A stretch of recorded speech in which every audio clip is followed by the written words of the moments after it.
5000 साल से श्रीलंका की गुफा में हनुमान जी की गदा की रखवाली कर रहा है ये इच्छाधारी बंदर।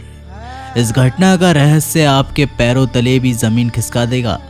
नमस्कार दोस्तों, आप देख रहे हैं भक्ति शास्त्र यूट्यूब चैनल। अगर वीडियो पसंद आए तो वीडियो को लाइक, शेयर और चैनल को सब्सक्राइब करना मत भूलिएगा। और एक बार सच्चे दिल से कमेंट बॉक्स में ज़रूर लिखिएगा, हर हर महादेव। बात है सन 2019 की, जब श्रीलंका सरकार को एक निश्चित स्थान पर खुदाई के दौरान 1000 किलो की सोने की गदा प्राप्त हुई। रामायण रिसर्च सेंटर ये दावा किया ये गदा हनुमान जी की हो सकती है। इसके अलावा अशोक वाटिका, रावण महल जैसे कई स्थानों को पहचान कर उन्हें चिन्हित किया गया। श्रीलंका की सरकार ने रावण से जुड़ी कई जगहों को भी राष्ट्रीय मान्यता प्रदान की। उसी समय पीयूष और श्रेयांश नाम के दो लड़के श्रीलंका में पढ़ाई कर रहे थे। वह मूल रूप से भारत के ही निवासी थे और उन्हें शोध कार्यों में बहुत रुचि थी। जिस स्थान पर यह 1000 किलो की गदा प्राप्त हुई थी, उन दोनों ने उसके आसपास के क्षेत्र में शोध करने का निर्णय लिया। पीयूष और श्रेयांश रामायण से जुड़ी और भी चीज़ों को दुनिया के सामने उजागर करना चाहते थे, जिसके लिए वो पहाड़ियों के अंदर जाते ही जा रहे थे। परंतु उन्हें इस बात का अंदाज़ा नहीं था कि उनकी ज़िंदगी में एक बहुत ही बड़ा तूफान आने वाला है। वे दोनों बहुत ही अंदर पहाड़ी इलाकों में जा चुके थे। तभी उनकी नज़र एक ऐसी चीज़ पर पड़ी जो हवा के समान बहुत तेज चल रही थी। जब उन्होंने ध्यान से देखा तो पाया कि वह एक बंदर था, परंतु उन्हें समझ में नहीं आ रहा था कि एक बंदर इतनी तेज गति से कैसे उड़ सकता है। उनके हाथ में कैमरा था जिसमें वह दृश्य भी रिकॉर्डिंग करने लगे। पीयूष उस बंदर के पीछे पीछे भागने लगा और उसका पीछा करने लगा। क्योंकि श्रेयांश का वजन ज़्यादा था, वो दौड़ नहीं पा रहा था, इसलिए वो पीयूष से बहुत पीछे रह गया। परंतु पीयूष बंदर का पीछा करते करते एक गुफा तक पहुंच गया। वो ये नज़ारा अपने कैमरे के अंदर रिकॉर्ड कर रहा था।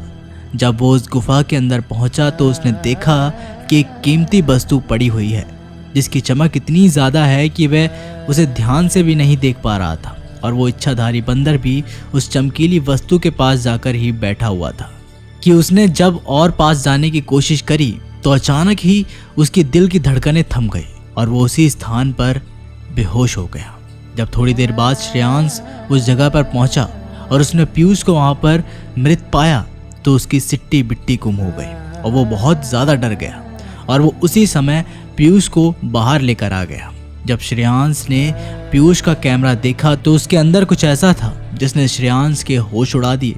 उसने देखा कि एक गुफा के अंदर एक गदा मौजूद है, जिसकी चमक इतनी ज़्यादा है कि साधारण आंखों से उसे नहीं देखा जा सकता।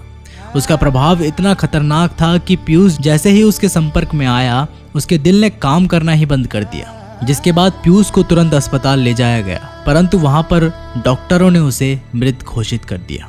अब श्रेयांश और बाकी लोगों के ये गुत्थी समझ में नहीं आ रही थी कि आखिर कोई व्यक्ति ऐसे कैसे मर सकता है। श्रेयांश के कैमरे में रिकॉर्ड उस गदा की तस्वीर को कुछ ही दिनों बाद श्रेयांश ने कैमरे में रिकॉर्ड उस गदा की तस्वीर को किसी को भी नहीं बताया, क्योंकि उसे शक था कि जो भी उस गदा को देख लेता है किसी न किसी तरह उसका नामो निशान मिट जाता है। और पीयूष के मरने के बाद कुछ ही दिनों बाद श्रेयांश ने भी फांसी लगाकर अपनी जान दे दी।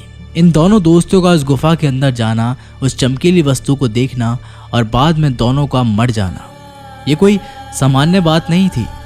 और वो गदा भी कोई सामान्य गदा नहीं था, क्योंकि उसकी रक्षा एक इच्छाधारी बंदर कर रहा था जो हवा से भी तेज दौड़ता था। दोस्तों, एक घटना 100% सत्य है।